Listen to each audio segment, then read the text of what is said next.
আর এই যে বলছিলাম, গৃহযুদ্ধেই পাকিস্তান ছাড়খাড়, হেরেও পুরস্কার মুনিরের। পদোন্নতি হয়েছে পাক সেনা প্রধানের। পাক সেনার ফিল্ড মার্শাল হলেন আসিম মুনির। অপারেশন সিঁদুরে বেসামাল পাকিস্তান। ভারতীয় সেনার কাছে একেবারে পাক সেনা নাস্তানাবুদ। মুখ পুড়িয়েও আসিম মুনিরের পদোন্নতি।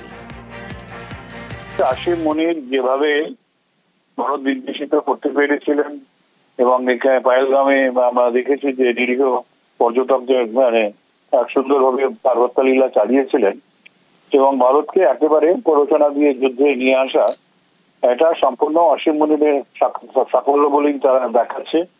এবং তাকে ফিল্ড মার্শালটা করা হয়েছে। তারা বলতে চায় দুনিয়ার কাছে, দেখো যে আমরা যুদ্ধে হারিনি, আমরা যুদ্ধে জিতেছি, আর যুদ্ধের সেনানায়ককে আমরা ওই জন্য ফিল্ড মার্শাল করছি। এটা হচ্ছে এক ধরনের চালাকি, যে বিশ্বের কাছে বার্তা দেওয়ার চেষ্টা যে পাকিস্তান সফল, এবং সফল হয়েছে বলেই তার যে অধিনায়ক তাকে আমরা ফিল্ড মার্শাল করা হয়েছে। আর মুনিরের পদোন্নতিতে সিঁদুরে মেঘ। পাকিস্তানে কার্যত নিঃশব্দ অভ্যুত্থান আসিম মুনিরের। মুনিরের প্রমোশনে বিপদের গন্ধ পাচ্ছেন গোয়েন্দারা। পেহেলগাঁও হামলার আগে আসিম মুনিরের ভাষণের 96 ঘন্টার মধ্যে 26 পর্যটকের মৃত্যু। ভাষণের মোড়কে কাশ্মীরে খুন খারাপির নির্দেশ। কিল অর্ডার দেন মুনির। আশঙ্কা গোয়েন্দাদের, মুনির ঘনিষ্ঠ জঙ্গি নেতা হাফিজ সঈদ মাসুদ আজহার। গোয়েন্দাদের মতে আসিম মুনির অনেক বেশি খতরনাক। ফিল্ড মার্শাল আসিম মুনিরের হাতে পাক রাষ্ট্র ক্ষমতার জোরে জঙ্গিদের মদদ দেবেন মুনির। আসিম মুনিরের উত্থানে আরো জঙ্গি হানার আশঙ্কা। জম্মু কাশ্মীরে আরো নাশকতার আশঙ্কা গোয়েন্দাদের।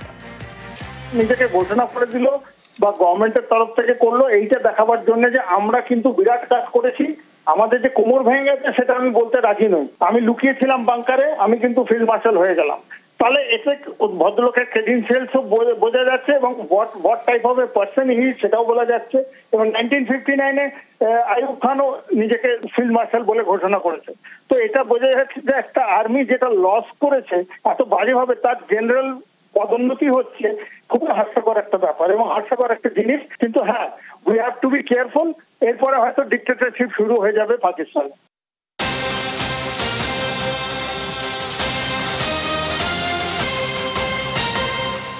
আর এদিকে কাশ্মীরে গিয়ে নিখোঁজ মালদার কিশোর। ঢালাই মিস্ত্রির কাজে কাশ্মীর যায় আশফাক। অপারেশন সিঁদুরের সময় কাশ্মীরে আশফাক। আর সামরিক অভিযানের সময় ফোনে কথা হয়, কিন্তু 12 দিন আশফাকের খবর পাওয়া যাচ্ছে না। পরিবার কি বলছে এখনো আরো ডিটেইল আপডেট জানতে পারবো। সেবক রয়েছে আমার সঙ্গে। সেবক, কাশ্মীরে গিয়েছিলেন, অপারেশন সিঁদুর যখন চলছিল, আশফাক তখন কাশ্মীরে। তারপর এখনো পর্যন্ত কি আপডেট পাওয়া যাচ্ছে? পরিবারের সঙ্গে কোনো যোগাযোগ নেই? একদমই সোনিয়া, দেখো তুমি যেমনটা বলছিলে, প্রায় 12 দিন ধরে পরিবারের সঙ্গে কোনো যোগাযোগ নেই। মালদহের নাবালক পরিযায়ী শ্রমিক পেশায় এই আশফাক, সে গত কয়েকদিন আগে, দিন 20 আগে সে যায় কাশ্মীরে। সে ঢালাই মিস্ত্রির কাজ করত। লাস্ট 9 তারিখ পরিবারের সঙ্গে কথা হয়, এমনটাই পরিবারের লোকজন বলছেন। যখন যুদ্ধ পরিস্থিতি চলছে ভারত পাকিস্তানের মধ্যে, তখন ব্ল্যাকআউটের কথা পরিবারকে জানায় এই আশফাক। শুধু তাই নয়, সেখানে খাবারের অসুবিধা রয়েছে, তাই সে বাড়ি ফিরে আসতে চায়, এমন কথাও বাড়ির লোকজনকে জানিয়েছিল। এরপর থেকে তার আর কোনো খোঁজ নেই। 12 দিন ধরে মোবাইল সুইচ অফ অবস্থায় রয়েছে। প্রথমে কয়েকদিন অপেক্ষা করেছিল পরিবার, ভেবেছিল যে কোনো সমস্যায় রয়েছে, হয়তো ফোন আসবে। কিন্তু এইভাবে 12 দিন কেটে যাওয়ায় এখন কিন্তু তারা রীতিমতো চরম উৎকণ্ঠার মধ্যে রয়েছেন এবং কার্যত ভেঙে পড়েছেন পরিবার। এবং তারা সরকারের কাছে, প্রশাসনের কাছে আর্জি জানিয়েছেন যাতে ছেলের খোঁজ পাওয়া যায়, কারণ ছেলে কি অবস্থায় রয়েছে, কোনো বিপদে পড়েছে কিনা, পুরো বিষয়টি তারা অন্ধকারে। আর এই নিয়ে কিন্তু যেমন রাজনৈতিক চাপানুতন আমরা দেখছি, শাসক বিরোধী, একই সঙ্গে সাংসদ বিজেপির, তিনি পরিবারের পাশে থাকার কথা বলেছেন।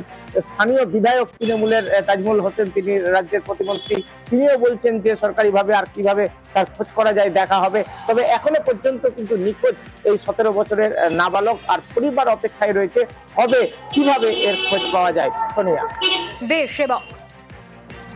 যুদ্ধ হওয়ার 4 দিন কি 3 দিন আগে গেছে, 10 দিন 12 দিন আগে ফোন করেছে কি বাড়ি চলে যাব, যুদ্ধ চলছে এখানে, সব গুলি বড় সব জিনিস হেরিং হচ্ছে, তো 10 দিন আগে ফোন হয়েছে যে আর যোগাযোগ নেই। অনেক জায়গায় খোঁজাখুঁজি করেছি, কোনো হদিশ পাওয়া যাচ্ছে না। কাশ্মীরের সরকারের কাছে আবেদন জানাচ্ছি আমার ছেলেকে ফিরিয়ে দেখ। পশ্চিমবঙ্গের একটা বড় অংশ জুড়ে ভারত বাংলাদেশ সীমান্ত। এই সীমান্তে অনুপ্রবেশ রুখতে মুখ্যমন্ত্রী মমতা বন্দ্যোপাধ্যায় কড়া। উত্তরকন্যায় প্রশাসনিক বৈঠক থেকে পুলিশকে আরও নজরদারি বাড়ানোর নির্দেশ মমতা বন্দ্যোপাধ্যায়ের। আমি শুনছি অনেক বাইরের লোক, কেউ আসাম থেকে, কেউ ইধার থেকে, কেউ উধার থেকে, বিভিন্ন লোক বিভিন্ন এলাকায় ঢুকে এমনকি আমাদের সমর্থকের কাছেও তার নাম্বার, তার প্যান কার্ড নাম্বার, তার আধার কার্ড নাম্বার, তার ফোন নাম্বার, সে কি করে তার ডিটেলস নিয়ে চলে যাচ্ছে অফিসারদেরও। আমি পুলিশকে বলবো, বি অ্যালার্ট। বাইরে থেকে কোনো জঙ্গি যেন কোথাও গিয়ে শেল্টার নিতে না পারে। অথরাইজড লোক ছাড়া কেউ কাউকে কোনো ডিটেলস দেবেন না। এরকম অনেককে ধরা হয়েছে। ঝাড়গ্রামে একটা টিম ধরা পড়েছে, মালদা, কোচবিহার, কলকাতা, ডায়মন্ডের অনেক জায়গায় ঘুরে বেড়াচ্ছে। চোখ কান খোলা রেখে সবাই কাজ করলে একজনের পক্ষে সম্ভব নয়, ভিজিল থাকতে হবে। যত বেশি ঘোরা যাবে পুলিশের ভ্যান নিয়ে, মানুষ তো জানবে যে অ্যালার্ট আছে। বর্ডার এরিয়া খুব সেন্সিটিভ, বিএসএফ এর দায়িত্বে আছে বলে আপনারা আইসিরা, ওসিরা সব চোখ কান বুঝে বসে রইলেন না, সেটা হয় না। এবং পাড়ার ক্লাবগুলোকে হাতে রাখুন। বুধবার উত্তরকন্যায় প্রশাসনিক বৈঠক। এই বৈঠকেই সীমান্ত অনুপ্রবেশ রুখতে কড়া বার্তা দেন মুখ্যমন্ত্রী মমতা বন্দ্যোপাধ্যায়। পুলিশ প্রশাসনকে আরও সতর্ক থাকার নির্দেশ দেন। ইসলামপুর আর চোপড়া বর্ডার দিয়ে কোনো লোক ঢুকছে না তো, অনেকটা খালি আছে। ওখানে কি কোন রকম সিস্টেম কাজ করছে? ওখানে হামিদুর আছে? ওই ইসলামপুর চোপড়া নয়, ইসলামপুরে একটা জায়গা আছে যেখান দিয়ে আগেও অনেকে ঢুকবার চেষ্টা করেছিল, আটকানো হয়েছে। ওটা একটু দেখে রেখো। রাব্বানি ভাষণ না দিয়ে বেশি হামিদুর আছে, তোমরা সবাই মিলে জেলাটা ভালো করে দেখে নাও।